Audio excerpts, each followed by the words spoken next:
Assalamualaikum warahmatullahi wabarakatuh. Perkenalkan, nama saya Saprianti, NIM 2302111011. Program studi Yaud.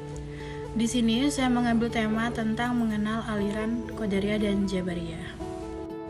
Apa itu Qadariyah dan Jabariyah? Jabariyah adalah pemahaman yang mengatakan bahwa amal soleh bukanlah sebab masuknya kita ke surga dalam segala hal. Sedangkan Qadariyah yang meyakini bahwa surga adalah bayaran dari amal kita secara mutlak. Selanjutnya kita akan membahas tentang pengertian Qadariyah. Nah, pengertian Qadariyah ini terbagi menjadi dua, yaitu ada yang secara etimologi dan secara terminologi. Nah, yang pertama adalah Qadariyah secara etimologi. Qadariyah sendiri berasal dari bahasa Arab, yaitu qadara, yang bermakna kemampuan dan kekuatan. Pengertian Qadariyah secara terminologi adalah aliran yang berpendapat bahwa segala tindakan manusia tidak diintervensi oleh Allah Subhanahu wa taala. Dengan kata lain, bahwa manusia memiliki kekuatan atau qodrat dalam menciptakan segala perbuatannya. Manusia dapat berbuat sesuatu atau meninggalkan atas kehendaknya sendiri, baik ataupun buruk. Nah, selanjutnya kita akan membahas tentang kemunculan Qadariyah. Dari kemunculan Qadariyah ini ada 3 tokoh, yaitu Ahmad Amin, yang kedua Montgomery Watt, yang ketiga adalah Ibnu Nabatah dan Muhammad Ibnu Syu'ib.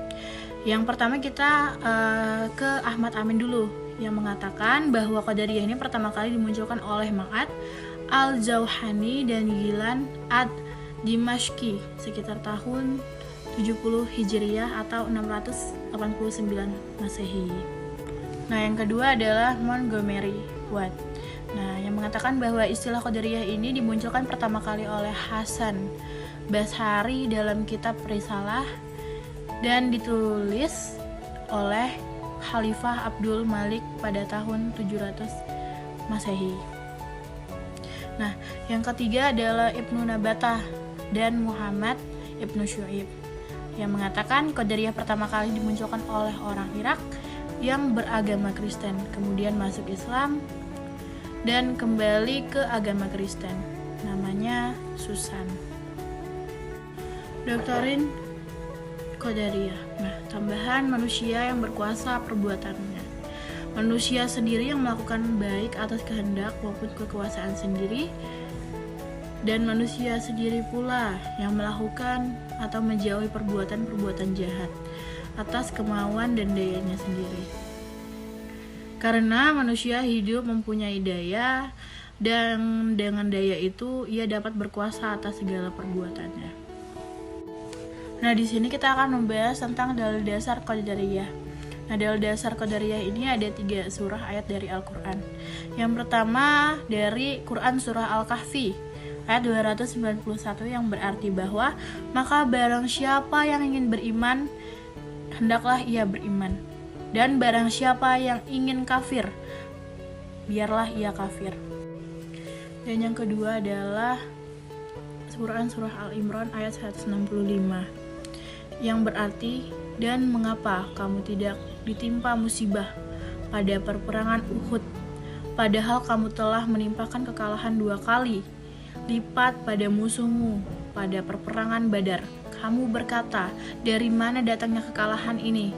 Katakanlah, itu dari kesalahanmu sendiri. Sesungguhnya Allah Maha Kuasa atas segala sesuatu. Yang ketiga adalah surah Ar-Ra'd ayat 11, yang berarti, sesungguhnya Allah tidak merubah keadaan sesuatu kaum sehingga mereka merubah keadaan yang ada pada diri mereka sendiri. Next, kita akan membahas tentang pengertian Jabariyah. Nah, Jabariyah ini berasal dari kata jabara, yang berarti memaksa atau mengharuskan melakukan sesuatu. Aliran Jabariyah adalah aliran teologi Islam yang berpendirian bahwa manusia dalam setiap kehendak atau perbuatan yang dilakukan secara terpaksa atau fatalisme, karena telah ditentukan Allah Subhanahu wa Ta'ala dalam qada dan qadarnya. Nah, di sini ada faktor pemicu munculnya Jabariyah. Di sini ada dua faktor, yaitu faktor internal atau eksternal. Yang pertama adalah faktor internal atau Al-Quran, yang terdapat dua surah, yaitu Quran surah As-Saffat dan surah Anfal. Yang pertama kita membahas tentang Quran surah As-Saffat dulu ya, ayat 96, yang berarti bahwa padahal Allah lah yang menciptakan kamu dan apa yang kamu perbuat itu. Dan yang kedua adalah Quran surah Al-Anfal ayat 17, yang berarti bahwa maka sebenarnya bukan kamu yang membunuh mereka, melainkan Allah yang membunuh mereka. Dan bukan engkau yang melempar ketika engkau melempar, tetapi Allah yang melempar. Lanjut, kita membahas tentang faktor eksternalnya. Nah, faktor eksternalnya yang pertama ada faktor geologi. Nah, kemunculan Jabariyah dipengaruhi oleh geokultural bahasa Arab, kondisi bangsa Arab yang dikungkung oleh gurun pasir Sahara memberikan pengaruh besar dalam cara kehidupan mereka. Kondisi tersebut yang menyebabkan sikap pasrah terhadap kondisi alam yang mereka hadapi. Nah, yang kedua ada pengaruh agama lain, adanya pengaruh dari pemikiran asing, yaitu pengaruh dari agama Yahudi yang bermahjab Qura dan Naga.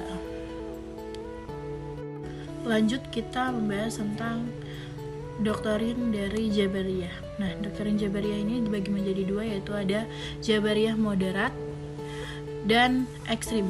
Yang pertama kita membahas tentang Jabariyah moderat. Nah, Tuhan menciptakan segala perbuatan, baik itu positif atau negatif, tetapi manusia mempunyai bagian di dalamnya. Tenaga yang diciptakan dalam diri manusia mempunyai efek untuk mewujudkan perbuatannya. Manusia juga tidak dipaksa, tidak seperti wayang yang dikendalikan oleh dalang, atau tidak pula menjadi pencipta perbuatannya, tetapi manusia memperoleh perbuatannya yang diciptakan. Nah, yang kedua ada Jabariyah ekstrim.